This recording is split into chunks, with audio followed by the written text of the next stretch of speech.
Hello and welcome back into the Delmarva Sports Insider. He's Trayvon Miles and I'm Jeff Harris. Now, Trey, it's just about that time of the year. College is back in session. We see all the kids around, which must mean high schools are nearing the end of summer as well. And there is some good news, though.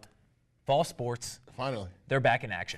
Finally. It is officially football week in Maryland as several local teams, as we see, kicked off the season last night. But what about the other fall sports? Bennett Soccer, right up the road, has been gearing up for their season, including a scrimmage this week against the Salisbury School. Despite losing over a dozen players from last year's squad, Bennett put on quite the show earlier this week, I believe on Thursday, and head coach Gabe Keane is optimistic about the season ahead.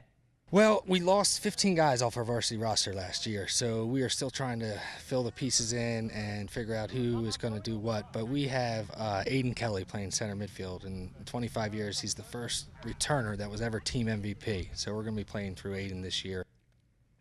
Bennett is one of those teams that we always see in the thick of a playoff race. Another team like that is Coach Alan Bird and his Pocomoke Warriors. They were in action, also taking on Salisbury Christian in a scrimmage earlier this week. The Warriors are coming off a very impressive 15-win season. That's always the case, where they made it all the way to the Maryland State 1A state championship game. Of course, they fell to Pikesville 1-0.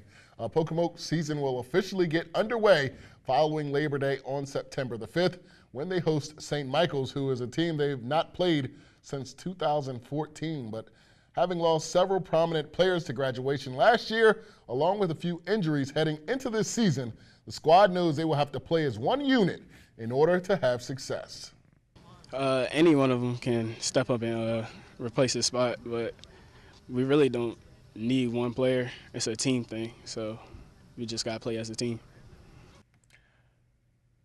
And Pocomoke is one of those teams that, you know, as Avion just said, they always play as a team. They might not have all the all-conference players, but as a team and as a unit, they are very hard to beat. I would think so, especially with 15 wins last season. Yes. That's no joke. Yes. Unfortunately, though, Trey, we've hit another break, but coming up on DSI, girls volleyball, as Easton hosted Delmar in their last scrimmage before the season officially kicks off next week.